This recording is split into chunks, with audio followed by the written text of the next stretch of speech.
안녕하세요. 몽당연필입니다. 크리스마스 연휴 잘 보내고 계신가요?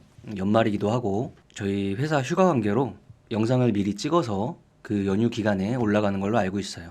그래서 12월 중순쯤에 지방 강연회를 다니면서 했던 내용들에 대해서 다시 한번 복습하고 정리하는 방송을 한번 짧게 찍어보려고 해요. 자, 백억대학 신청하셨나요? 지금 진행 그대로 받고 있으니까 백억대학 아니면은 미라클 모닝 카페에 들어오셔서 신청하시면 될 것 같아요. 내용 한번 살짝 보죠. 14일 날 대구의 마지막 강연회를 했어요. 이제 저는 25년 1월부터 부산으로 강연회를 하러 갑니다. 그때 이제 새로운 분들 많이 뵙도록 하고요. 이때 내용 한번 큰 축의 방향성이 달라진 게 있는지 한번 체크해 보겠습니다. 그때 컨텐츠는 지표를 통한 전략 수립이었어요. 현재 금리나 환율, 그다음 대내외적인 정책 같은 것들의 변화가 심한 구간을 우리가 지나가고 있잖아요. 그에 대한 내용을 한번 했었고, 때일은 이 대선 관련주의 움직임 때문에 그런 내용도 이야기해봤습니다. 금리, 환율, 물가, 지표 중에 가장 중요한 것들이에요. FOMC가 끝났죠. 미국 FOMC 끝나서 0.25% 이제 내려갔습니다. 우리나라도 금리 인하 기조를 같이 따라갈 수밖에 없죠. 똑같습니다. 한미 금리 차는 지속적으로 같이 가는 거고요. 그 대신 기축통화와 준기축통화에 해당되는 엔화, 그다음 위안 이런 애들이랑 금리, 환율 다 조금씩 변하고 있는 중이니까 그런 이야기를 한번 해봐야 될 것 같아요. 미국 기준으로 일단 24년 마지막 12월 FOMC는 인하를 했습니다. 금리 인하 기조는 맞아요. 하지만 달라진 거는 25년도의 금리의 인하 횟수 4회에서 2회 정도로 전망이 조금 달라진 상황이고요.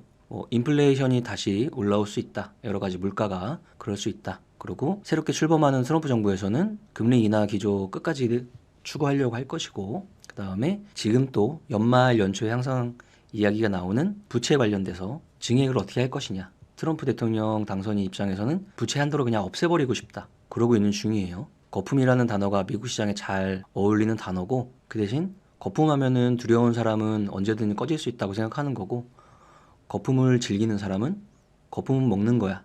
이러고 있겠죠. 일부 조정이 나오는 미국 시장을 가정한다 하더라도 그냥 전 세계에서 여전히 조정이 나오더라도 강한 시장일 테니까 그런 마음가짐으로 미국 시장을 하고 계시겠죠. 한국은 뭐 따라가는 기준이고요. 일본 BOJ도 한번 체크 잘 해봐야죠. 이번에 BOJ도 끝났어요.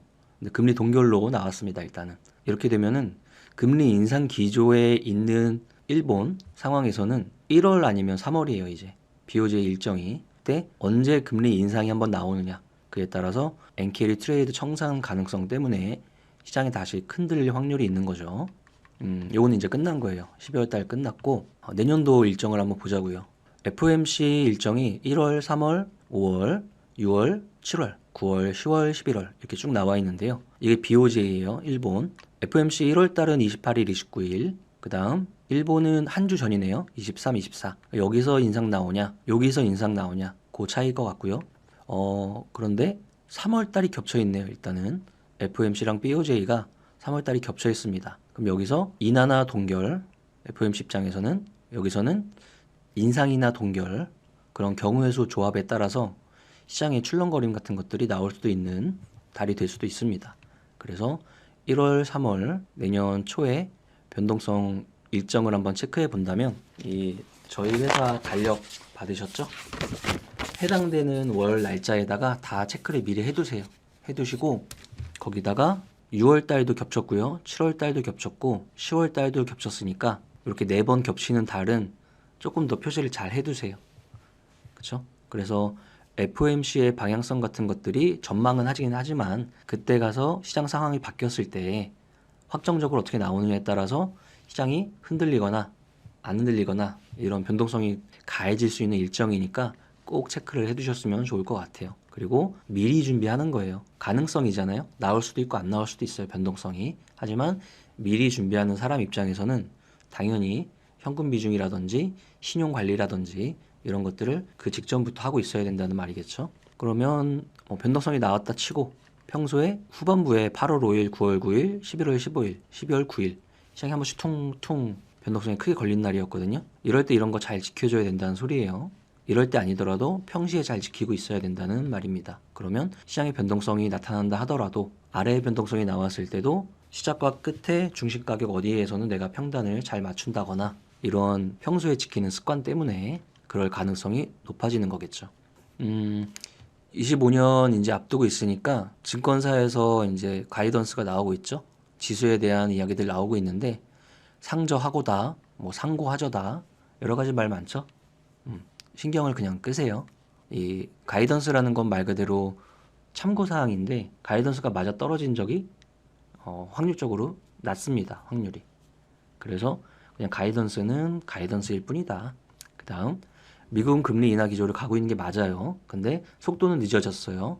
그리고 일본은 금리 인상 기조를 갖고 있는 게 맞아요. 근데 1월 아니면 3월 달 둘 중에 한 번은 금리 인상 기조에 발언이 나올 수가 있어요. 그러면 인하와 인상이 합쳐지면 엔캐리 트레이드라는 큰 자금들의 이동을 불러일으킬 수 있는 촉매 역할을 하니까 그때를 잘 체크해보자. 또 거꾸로 미국이 정책적으로 큰 에너지를 수출하면서 여러 가지를 글로벌적으로 통제하고 이러면서 인플레이션 발생을 좀 많이 억제하려고 할 텐데 거꾸로 정책적으로는 인플레이션이 충분히 발생할 있는 정책을 쭉 피고 있으니까 그런 것들에 따라서 2025년에 인플레이션이 다시 물가가 튄다면 미국의 금리 인하 기조가 늦어질 수 있겠다.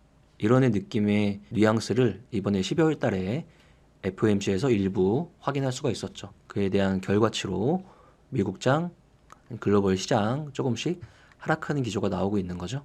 이제 또 환율 이야기예요. 환율도 중요해요. 14일 날 캡처한 화면에는 1,430원인데요. 현재 1,450원입니다. 그새 20원이 또 뛰었어요. 환율 시장에서 20원은 엄청난 에너지예요. 근데 거꾸로 1,450원이 됐으니까 여기서 20원, 40원, 60원 올라가는 1,500원대 이제 가시권 영역에 있는 거죠. 그죠? 근데 지금 기준으로 치면은 이제 위로 대략 조금 더 넓게 보면은 10%뭐 이런 구간이에요. 여기는 이제 미국 때문에 환율도 8% 차이 나고 세금도 22% 기본공제 이후에 내야 되는데 30% 이상 벌어야 되는 시장이 본전이 되는 시장이 미국장입니다. 이런 설명을 했던 그런 내용이었어요. 타이밍의 문제인데요. 타이밍이 약간 어그러진다고 가정을 해보고 이야기하면 그 타이밍에 어우러지는 거는 적립식 분할로 이겨내야겠죠. 미국 시장 이제 들어가시는 분들은 절대 한 번의 물량을 한 번에 취하지 마세요. 그래서 금리, 환율, 물가 모두 비우호적인 환경을 조금 더 진행하고 있는 상태입니다. 삼고 시대가 지속적으로 진행하고 있기 때문에 시장은 그에 대한 맞춤 전략으로 움직이고 있는 상황이에요.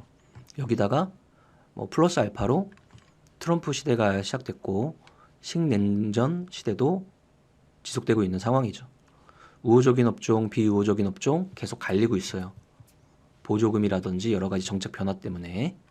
그 다음에 방위산업도 미국 내에서도 갈리고 있어요.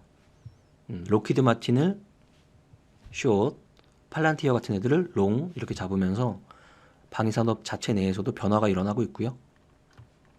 그 다음 뭐 이런 상황입니다. 국내에서는 시장이 어떻게 대응하고 있냐면 이런 대응을 하고 있어요. 수출주 환율의 우호적인 애들 언제는 꺾이겠지만 아직까지는 그 다음 우리나라가 잘하는 업종 중에서 소비재에 관련된 섹터들 히트 상품을 가지고 있는 회사들 음식료의 지금 삼양식품과 거기에 소스를 공급하는 S&D 추가 상승 엄청나게 나오고 있죠. 여기에 역할을 해주고 있는 거고요. 엔터 쪽도 뭐 관세 이야기나 25년 콘서트 스케줄 같은 것들 체크해 보면 엔터에서도 뭐 JYP나 하이브 정도 체크하고 있는 상황이고요. 피부 미용에서는 여전히 뭐 파마 리서치가 그 역할을 해주고 있고요.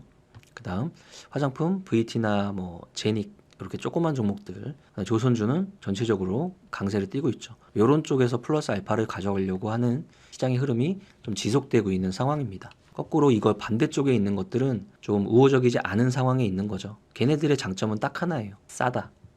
근데 싸다가 장점인 상황에다가 이걸 공략하려면 플러스 하나를 더 입력해야 돼요. 우리는 시간 개념을 입력해야 돼요. 싼 거 맞다. 근데 시간 개념을 간과하면 안 된다. 싸다면 오랫동안 물량 처리를 해서 평단을 잡고 돌아나가는 역발상 전략을 취한다든지 근데 보통은 싸니까 그냥 덤벅 이렇게 물량을 잡아버리는 그런 실수를 범하게 되는 거죠. 그 다음에 성장주 매매도 있잖아요. 성장주 매매가 미국 시장에 거의 국한돼서 움직이고 있는 상황이죠. 그렇다면 이것들을 가지고 우리나라에 가져온다면 우리나라에서 테슬라 이길 회사가 있다라고 질문을 던진다면 그냥 테슬라를 사 이렇게 결정이 되는 거겠죠. 적립해서 사. 그렇죠? 그러면 그런 일론 머스크가 정부 효율처의 수장인 것처럼 규제가 다 풀리고 그런 내용들이 계속 반복된다면 영향을 받을 수밖에 없겠죠. 그 대신 장기적으로 쭉 물량을 모았다가 부각받을 때 매도 전략을 피는 거꾸로 매매를 해야겠죠. 여기는 되도록이면 추세 매매를 여전히 하고 있고 여기는 거꾸로 매매를 하고 있죠. 자, 두 번째 챕터는 변동성 전략이었어요. 타이밍이 어그러진 대선 관련주, 재건, 남북경협주 이런 이야기를 한번 했었는데요. 과거의 스케줄이면 이렇게 총 대선 관련주는 2년 동안 움직이는 스케줄이에요. 여기가 대선이 마지막인데 대선 일자죠. 여기가 피크였고 그 전에 1년 전부터 준비를 했다가 이 변동성을 취하고 대선 끝나기 뭐 한 6개월, 7개월 전부터 대선주를 안 하거든요. 근데 이게 지금 빠르면 6개월 내로 압축이 된 상황이에요. 늦으면 뭐 8개월 왔다 갔다 하고 있습니다. 그러니까 대선 관련주가 굉장히 이르게 움직이는 시장 상황이고 변동성도 곱하기 2배, 3배 커지는 상황입니다. 오늘 상한가, 내일 마이너스 20%, 내일 마이너스 20%, 그 다음날 플러스 10%. 맞추기가 진짜 쉽지 않겠죠. 인맥주, 정책주가 순환하는데 지금 동시에 움직이고 있어요. 인맥주도 순환하는 쪽에서 일자리나 저출산도 동시에 움직이고 있습니다. 시간이 없기 때문에 크게 10배 상승은 되도록 이제 보기 쉽지 않을 것 같고요. 통합 과정을 겪는 과정이 분명히 있는데 현재는 뭐 여기까지 가지도 않은 상황이고요. 그렇습니다. 한 반 정도로 압축이 됐죠. 그 다음에 벌써 12월 달부터 시작했고 이재명 관련주라고 하는 쪽에서는 뭐 5배 올라간 것도 있고 기본적으로 200% 찍고 내려온 종목들도 다수가 있습니다. 굉장히 빠르단 소리예요. 그 대신 굉장히 이르게 고점이 발생하고 있고 우리가 생각하는 대선 관련주를 처음 하시는 분들은 대선 때까지 매매를 한다고 생각하시는데 대선에서 전체의 시작과 대선 스케줄이 딱 확정이 됐죠. 요 중간쯤 어디가 피크예요. 피크. 주가의 피크라는 소리죠. 이 뒷부분 후반부에서는 배반등 에너지나 단계적인 순환매 정도로 힘이 약해지는 구간이에요. 그러니까 앞쪽에서 매매를 해야 되고 이 피크부터 대선이 치러지는 이 후반부에서는 보수적인 매매를 해야 돼요. 대선주를 처음 하시는 분들은 너무 착각하시면 안 됩니다. 대선 때까지 가는 게 아니에요. 인맥주는 청개구리 전략 같은 거예요. 이쪽이 뜨면 이쪽을 분할해서 사고 있는 거예요. 평단 맞추면서. 이쪽이 다음날 뜨죠? 팔고 이쪽을 사고. 원래 전략은 이렇지 않아요. 오랫동안 선행을 해서 주가를 미리 사놓고 그 수익을 취한 다음에 대선 6개월 전에 시간으로 팔고 아웃하는 거거든요. 근데 많이 혼조된 상태입니다.